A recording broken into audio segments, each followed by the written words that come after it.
వరంగల్ జిల్లా కేంద్రంలోని ఎంజీఎం ఆసుపత్రి సమస్యలకు కేంద్ర బిందువుగా మారింది.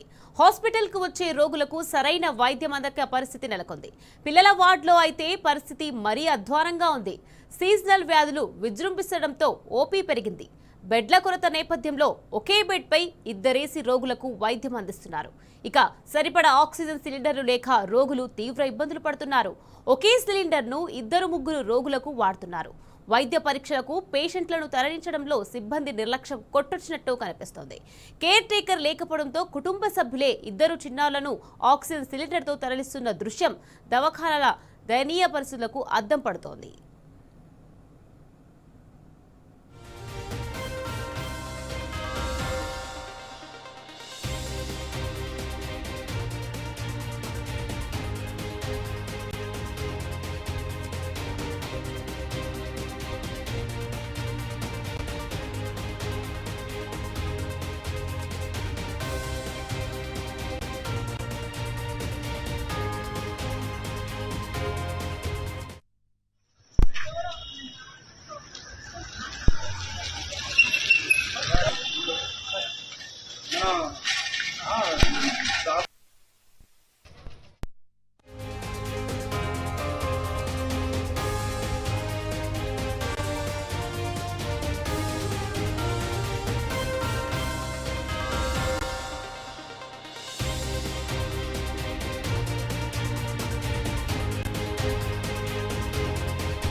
వరంగల్ జిల్లా కేంద్రంలోని ఎంజీఎం ఆసుపత్రి సమస్యలకు కేంద్ర బిందువులా మారింది. హాస్పిటల్కు వచ్చే రోగులకు సరైన వైద్యం అందక పరిస్థితి నెలకొంది.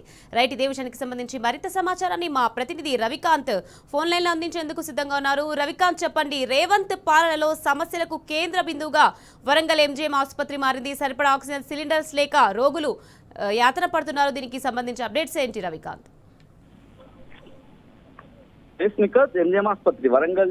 ఎంజీఎం ఆసుపత్రి ఉత్తర తెలంగాణలోనే అతిపెద్ద ఆసుపత్రిగా ఉంటుంది. ఇటు ఉత్తర తెలంగాణ జిల్లాలతో పాటు మహారాష్ట్ర, ఛత్తీస్గఢ్, ఆంధ్రప్రదేశ్ సంబంధించినటువంటి రోగులు కూడా వచ్చి చికిత్స పొందేటువంటి పరిస్థితి ఉంటుంది. ఇక్కడ దయనీయమైనటువంటి స్థితిలో వైద్యం కొనసాగుతుంది. కనీసం చిన్న పిల్లల విషయంలో కూడా పట్టింపు లేని ధోరణి మనకు స్పష్టంగా కనిపిస్తా ఉంది. ఇటీవల అకాల వర్షాల కారణంగా చిన్నపిల్లలకు సంబంధించి ఏదైతే జ్వరాలు, ఇతర ఆరోగ్య సమస్యలు తలెత్తుతున్నటువంటి క్రమంలో ఎంజిఎం కు తీసుకొస్తా ఉన్నారు. నిరుపేదలైనటువంటి అంటే నిరుపేదలు వచ్చేటువంటి పెద్ద ఆసుపత్రిగా ఎంజిఎం ఆసుపత్రి ఉంటుంది. ఈ ఆసుపత్రికి వచ్చినటువంటి క్రమంలో సరైన వైద్య చికిత్స అందడం లేదు.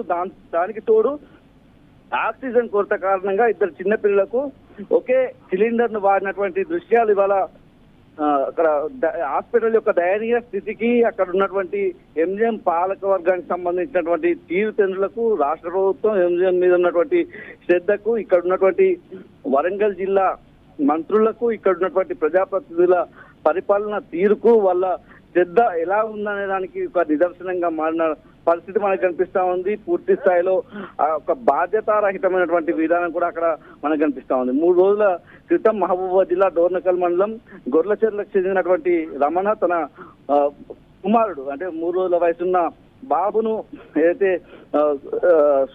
శ్వాసకోశ ఇటువంటి సమస్య, అంటే నంజు సమస్య అంటాము, ఈ నంజు సమస్యకు సంబంధించి ఆసుపత్రికి తీసుకొచ్చినటువంటి పరిస్థితి. అదేవిధంగా కొత్తకొండ మండలం ముత్తారం గ్రామానికి సంబంధించిన దేవిక మురళి దంపతులు తమ కూతుర్ను కూడా అదే సమస్యతో ఆసుపత్రికి తీసుకొచ్చినటువంటి క్రమంలో వైద్యులు ఇద్దరికి కూడా ఎక్స్రే రాసినటువంటి పరిస్థితి. పేషెంట్ కేర్ సహాయం లేకుండానే ఒక ఆక్సిజన్ సిలిండర్ పై ఇద్దరు చిన్నారులను ఇచ్చి నర్సు అక్కడ ఇద్దరు చిన్నారులకు నర్సు ఆక్సిజన్ పెట్టి పంపించినటువంటి పరిస్థితి. ఇలా ఎక్స్రేకు పంపడం పట్ల, అంటే ఒకే ఆక్సిజన్ సిలిండర్ ను ఇద్దరు చిన్నపిల్లలకు పెట్టి పంపించడం పట్ల ఏదైతే ఎంజిఎం ఆసుపత్రి మీద సర్వత్రా విమర్శలు ఎదురవుతున్న పరిస్థితి.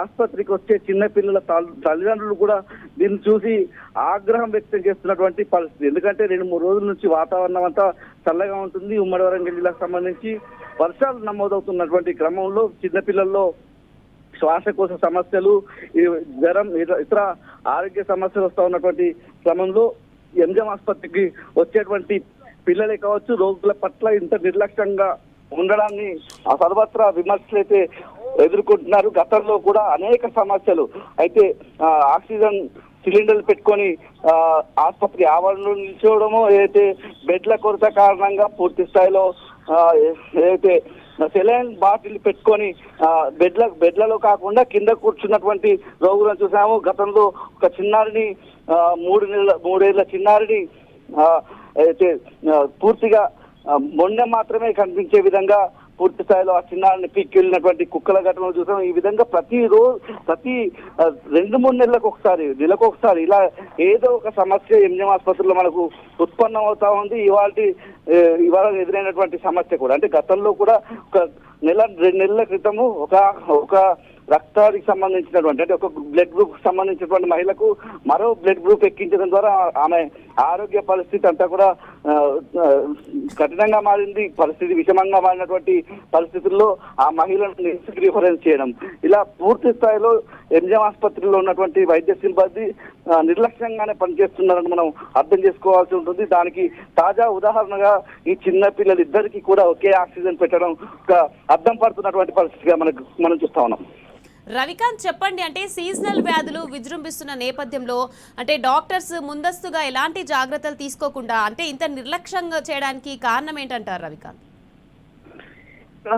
ప్రధానంగా